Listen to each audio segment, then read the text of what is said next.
Guys good evening. So guys ये vision की 17 जुलाई की डेली करंट अफेयर्स की मैगज़ीन है।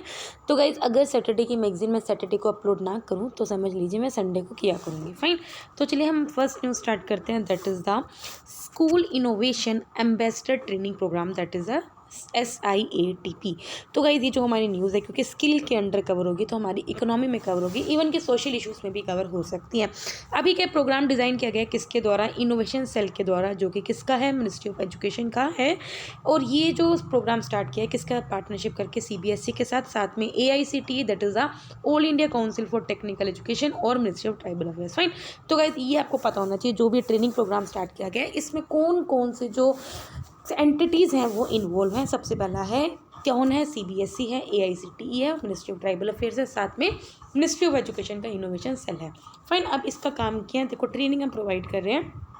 एक इनोवेटिव और इस तरह का ट्रेनिंग प्रोग्राम है जिसमें हम जो स्कूल के टीचर्स हैं उनको ट्रेनिंग प्रोवाइड करेंगे, और हमारा एम है उसमें नियर अबाउट हम 50,000 जो स्कूल टीचर्स हैं उनको ट्रेन करेंगे इनोवेशन पे, एंटरप्रेन्योरशिप पे, इंटेलेक्चुअल प्रॉपर्टी राइट्स में, डिज़ाइन थिंकिंग, इन सब टॉपिक्स पे हम उनको क्या करेंगे? ट्रेनिंग प्रोवाइड करेंगे।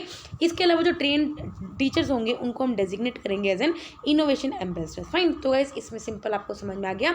सबसे पहले हम स्कूल के जो टीचर्स हैं उनको हम क्या करेंगे? ट्रेनिंग प्रोवाइड करेंगे। स्पेशली जो एमर्जिंग टॉपिक्स हैं जैसे इनोवेशन हो गया, एंटरप्रेन्योरशिप हो गया, इन पे हम लोगों को क्या करेंगे?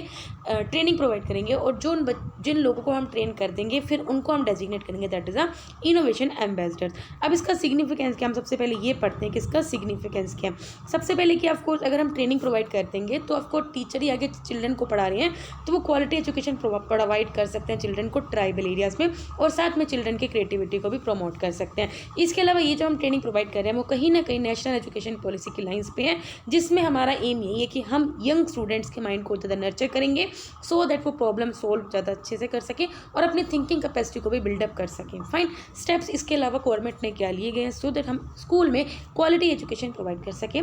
सबसे पहले हमने एक एकलव्य मॉडल रेजिडेंशियल स्कूल्स को सेटअप किया हुआ है, जिसके अंदर जो ग्रेटली सबसे ज़्यादा बेनिफिट होंगे फ्रॉम पर्टिकुलर दिस प्रोग्राम, जिसमें हमारा एम है कि ट्राइबल चिल्ड्रन को हम पॉसिबल एजुकेशन प्रोवाइड करें। राइट। तो गाइस हम काफ़ी बार पढ़ते हैं एकलव्य मॉडल रेजिडेंशियल स्कूल्स के, तो इसमें आपको पता होना चाहिए। इसके अंदर हम क्या करते हैं? ट्राइबल बच्चों को हम एजुकेशन प्रोवाइड करते हैं। समग्र शिक्षा खुद एक इंटीग्रेटेड स्कीम है स्किल एजुकेशन का, जिसके अंदर हमारा यही है कि हम क्वालिटी एजुकेशन प्रोवाइड करें स्कूल के बच्चों को हर एक लेवल जैसे प्राइमरी लेवल पे, सेकेंडरी लेवल पे या फिर प्री प्राइमरी लेवल पे हम बच्चों को क्वालिटी एजुकेशन प्रोवाइड करें। फाइन।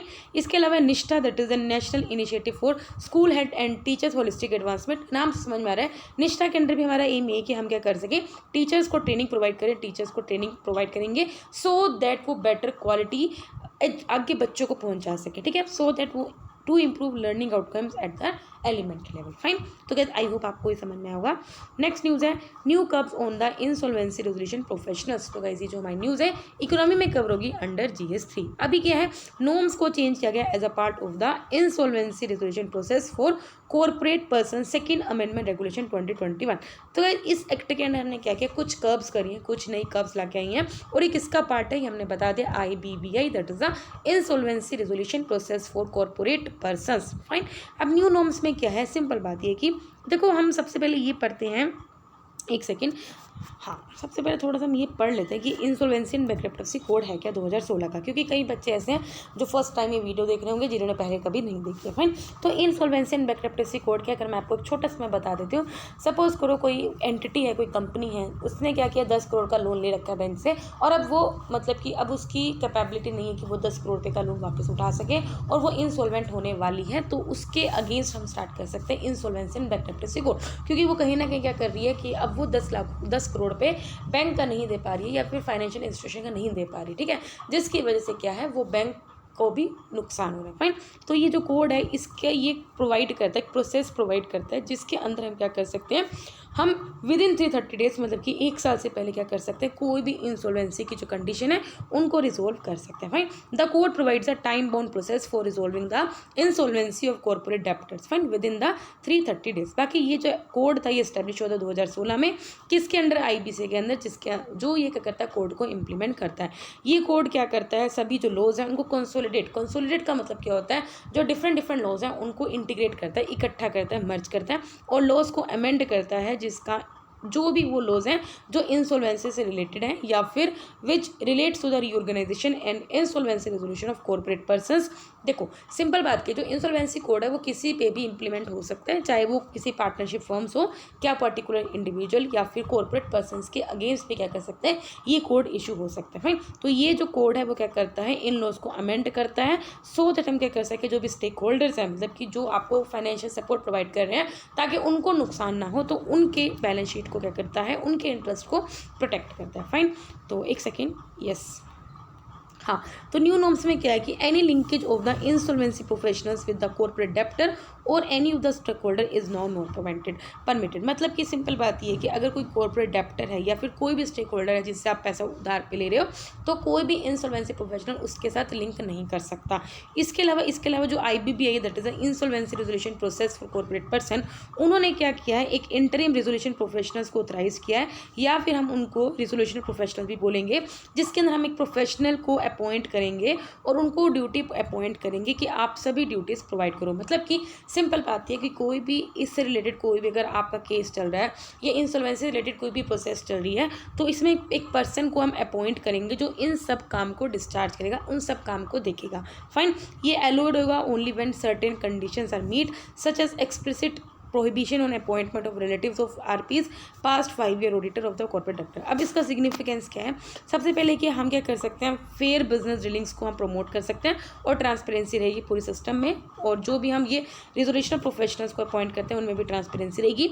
इसके अलावा जो भी इनके बीच में जो डिस्प्यूट्स होता था या फिर फंक्शनिंग में जो डिस्प्यूट्स होता था, उनको भी हम एलिमिनेट करेंगे। Fine, eliminate potential conflicts of interest in functioning of the resolution professionals. Fine, next news है, union minister for labour and employment chair the 7th BRICS labour and the employment ministers meeting. तो guys ये जो हमारी news है international relations में cover होगी under GSC। अभी क्या है, इंडिया ने रिसेंटली ब्रिक्स की labour and employment ministers meeting को किया गया, ऑर्गेनाइज किया। देखो गाइस, सबसे पहले हम ब्रिक्स के बारे में पता है, होप आपको ब्रिक्स के बारे में पता होगा, एक इंटरनेशनल ऑर्गेनाइजेशन है।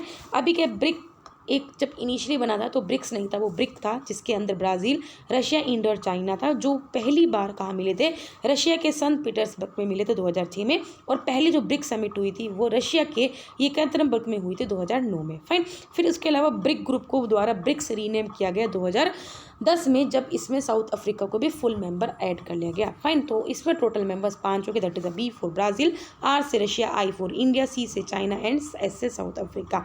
ब्रिक्स का काम यही है कि हमें क्या कर रहा है, ब्रिक्स क्या कर रहा है, एक तरह का प्लेटफॉर्म है जिसमें जो मेजर एमर्जिंग इकोनॉमीज है वो इस प्लेटफॉर्म पे आके मिलती हैं, और इसमें नियर अबाउट 41% वर्ल्ड की पॉपुलेशन है, 24% ऑफ वर्ल्ड की GDP शेयर होकर कंट्रीब्यूट करता है, और वर्ल्ड को 16% को क्या करता है, कंट्रीब्यूट करता है as per the data of World Bank 2019। Fine, तो अभी क्या है, देखो ब्रिक्स के अंदर भी डिफरेंट जो लेवल की मीटिंग्स होती हैं, लाइक कभी फॉरेन मिनिस्टर्स मीट कर रहे हैं, कभी कोई अलग अलग मिनिस्टर्स का मीटिंग कर रहे हैं। अभी वो जो मीटिंग हुई है वो किन की हुई है, वो ब्रिक्स में लेबर एंड एम्प्लॉयमेंट मिनिस्टर्स की मीटिंग हुई है, जिनका काम ये है कि कोविड-19 की वजह से जो लेबर मार्केट पे जो इम्पैक्ट पड़ा है उन पे हम क्या कर सकें, उनको एड्रेस कर सकें, और इनमें इन्होंने कुछ बातचीत करी है और कुछ स्पेसिफिक एरियाज़ पे ये क्या किए हैं, एग्री हुए हैं कि हम किस तरह से जो ब्रिक की मेंबर कंट्रीज़ है वो कोऑपरेशन करके काम को बढ़ा सकती हैं, और ये जो भी हमें दिक्कत आ रही है उनको क्या कर सकती हैं, ख़त्म कर सकते हैं। फाइन, तो सिग्निफिकेंस क्या है इस मीटिंग का, सिग्निफिकेंस यही है कि हमने सबसे पहले क्या किया है, BRICS labour and employment minister declaration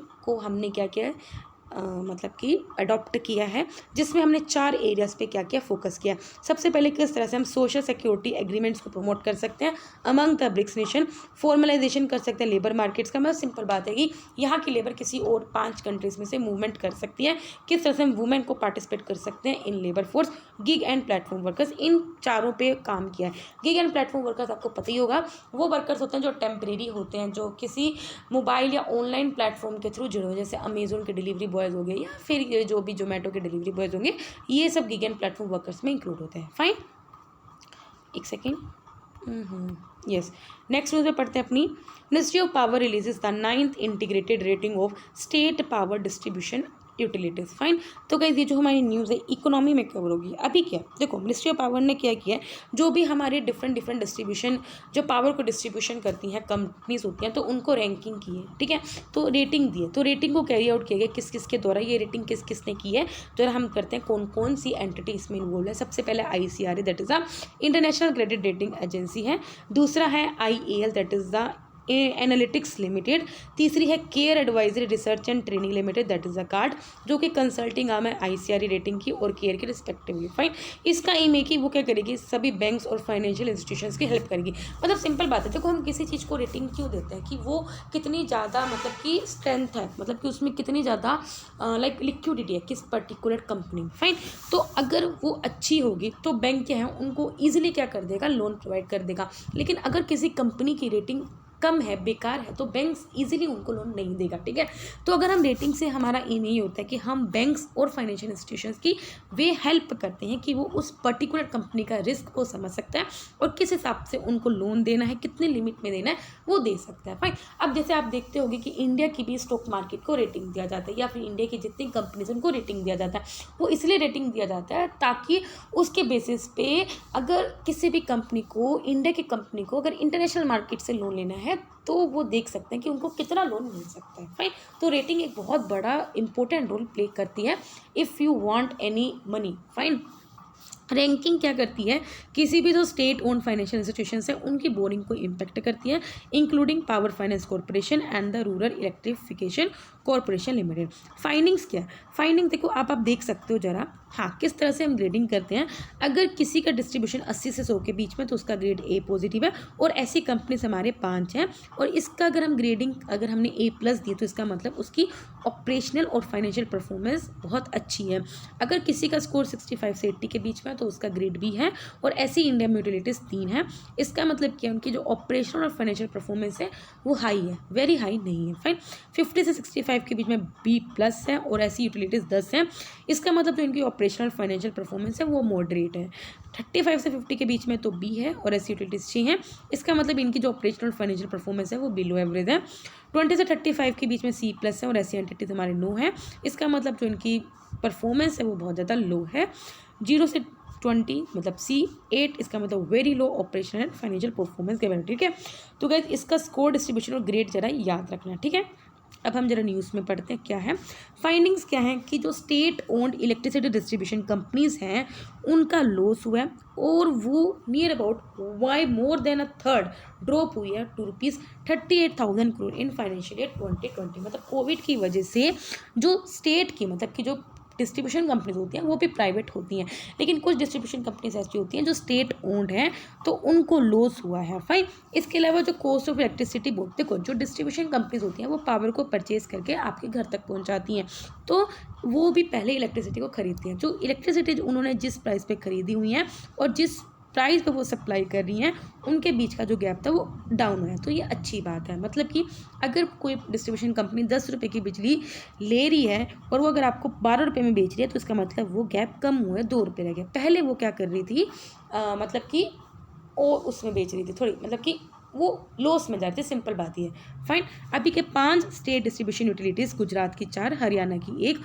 उन्होंने टॉप किया है किस में, in the ratings for the operational financial and regulatory parameters. Fine, इसके अलावा इनिशिएटिव्स क्या लिए गए डिस्कॉम कंपनीज के लिए, या फिर उनकी बैलेंस शीट को इंप्रूव करने के लिए या उनके इंटरेस्ट को प्रोटेक्ट करने के लिए। सबसे पहले उज्ज्वल डिस्कॉम एश्योरेंस योजना आई थी, दैट इज उदय जो 2015 में अप्रूव हुई थी, जिसका काम यही था कि हम डिस्कॉम कंपनीज के फाइनेंशियल टर्नआउट को थोड़ा अच्छा करना है।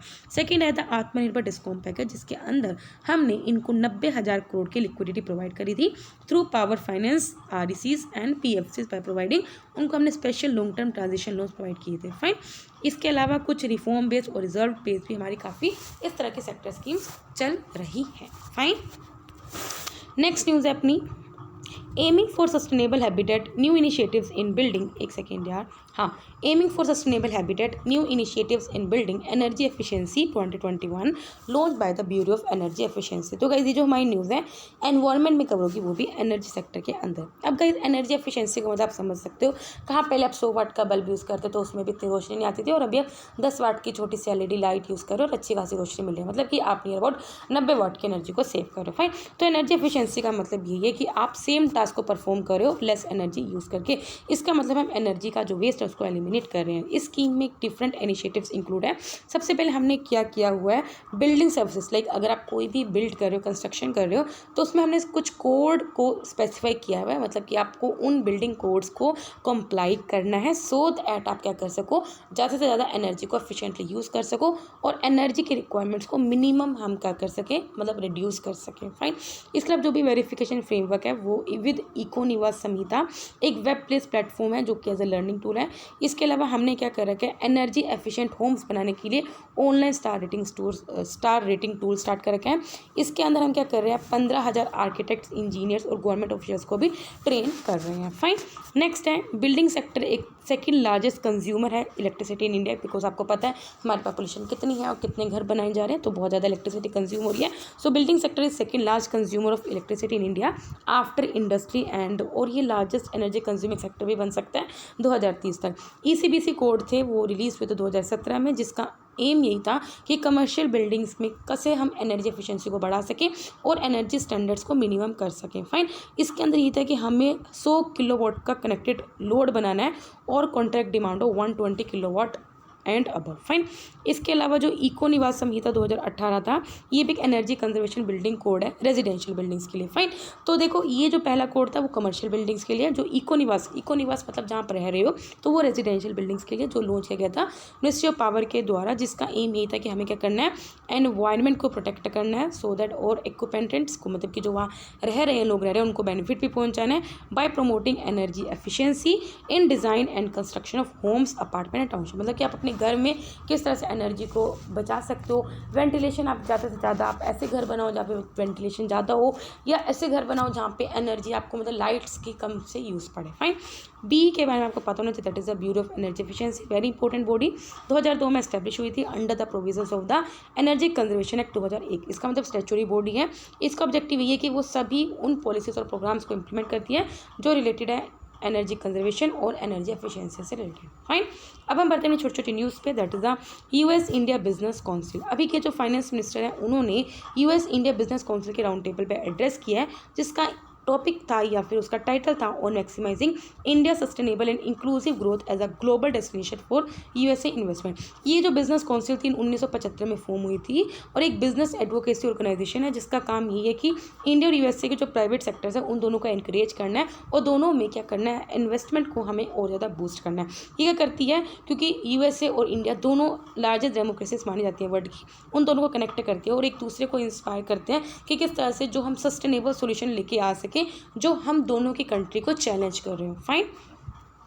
नेक्स्ट है एशिया पैसिफिक इकोनॉमिक कॉपरेशन। अभी क्या जो एशिया पैसिफिक ट्रेड ग्रुप हैं उनके लीडर्स ने मिले हैं और उन्होंने एक कसम खाई है, प्लेज ली है कि वो ऐसे काम करेंगे जिसमें वो कोविड-19 वैक्सीन को ज़्यादा से ज़्यादा मैन्युफैक्चर करेंगे, शेयर करेंगे सो दैट ग्लोबल पैंडेमिक से हम लड़ सकें।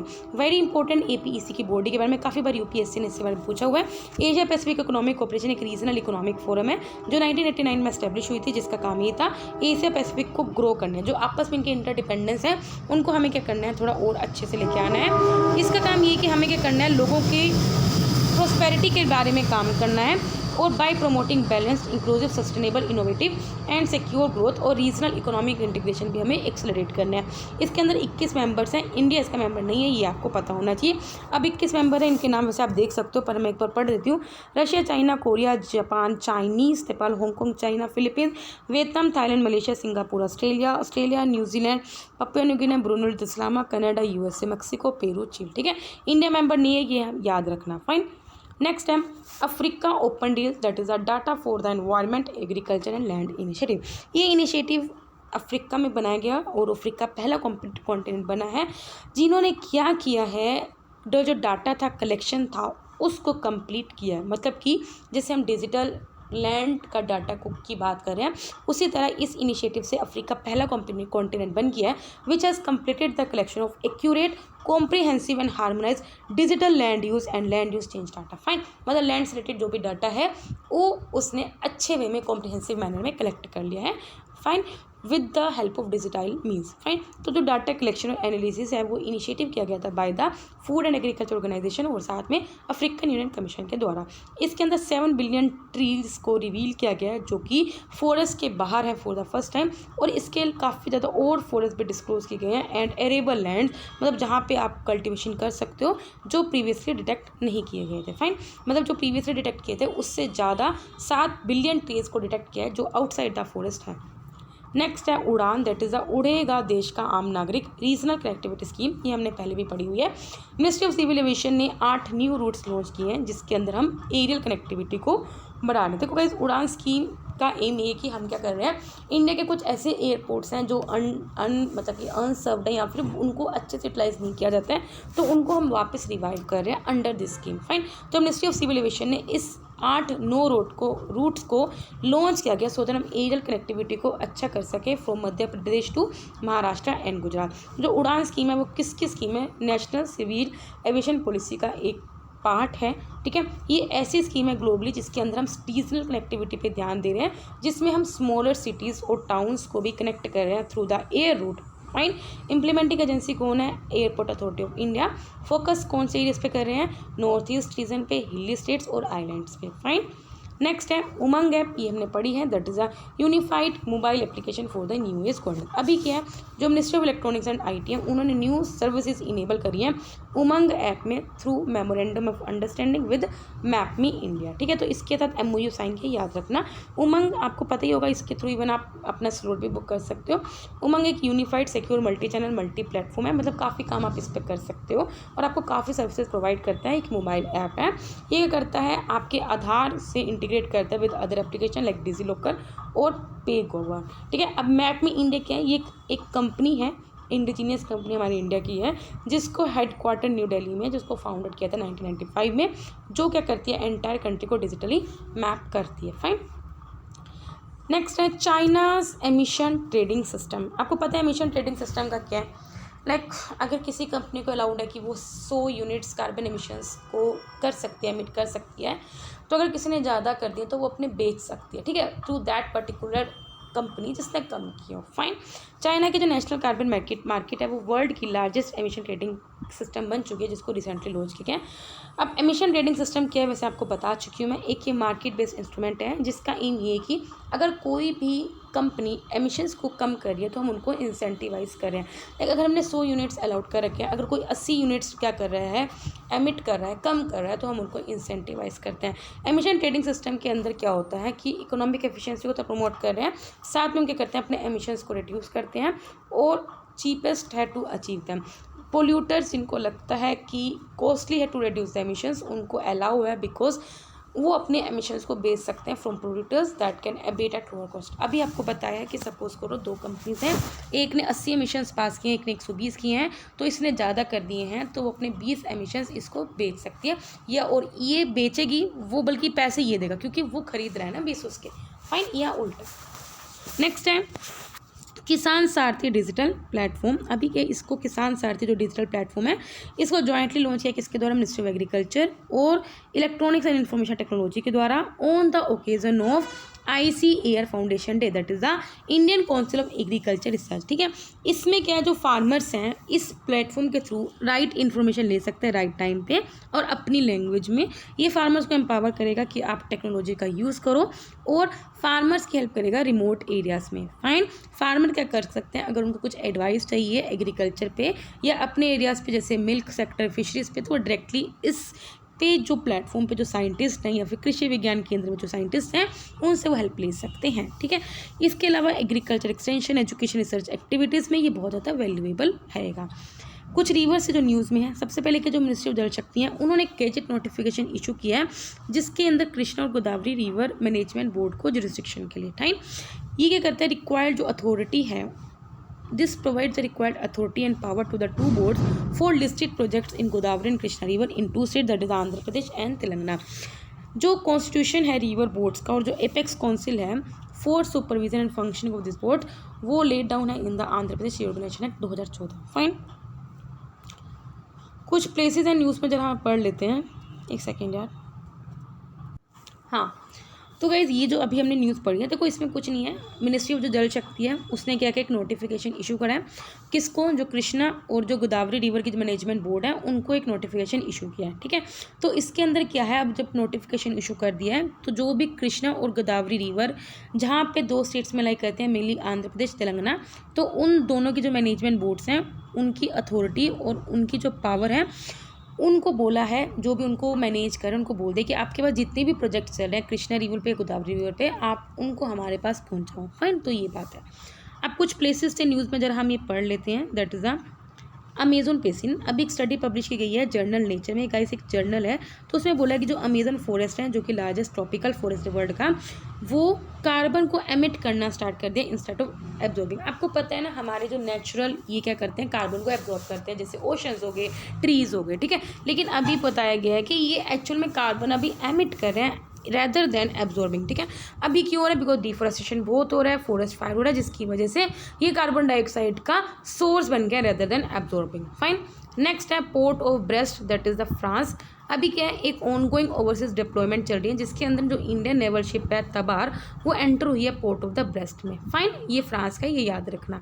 नेक्स्ट है ताशकेंत, उज्बेकिस्तान। अभी क्या जो 40 नेशंस की इंटरनेशनल कॉन्फ्रेंस हुई है किस पे, central and south Asia regional connectivity, that is the, क्या उसमें चैलेंजेस आ रही है एंड अपॉर्चुनिटीज़, वो इसके बारे में जो कॉन्फ्रेंस है ताशकेंत में हुई है। इसके अंदर इंडिया के जो फॉरेन मिनिस्टर्स हैं उन्होंने ये बोला है कि कनेक्टिविटी इनिशिएटिव्स का हमें रिस्पेक्ट करना चाहिए। मतलब कि अगर हम किसी कंट्री को दूसरी कंट्री से कनेक्ट कर रहे हैं तो उसमें हमें हर एक कंट्री को दूसरी कंट्री की सॉवरेनिटी को रिस्पेक्ट करना चाहिए, और ये नहीं है कि हम उस कंट्री को डेप्ट ट्रैप्ट में फंसा लें। फाइन, लास्ट न्यूज़ है गांधीनगर गुजरात। इंडिया के जो पीएम हैं उन्होंने इनोग्रेट किया है इंडिया का first redeveloped railway station Gandhinagar में, जिसका एम है कि हमें क्या करना है, इसका एम्फेसिस है the need to turn assets of Indian railways into a centre for economic activity. Fine, तो गाइज यहाँ पे जो 17 जुलाई के डेली करंट अफेयर्स है वो हमारे कंप्लीट हो गए हैं। अगर आपको वीडियो पसंद है तो लाइक करना, कोई डाउट तो कमेंट करना। तब तक ले बाय, टाटा।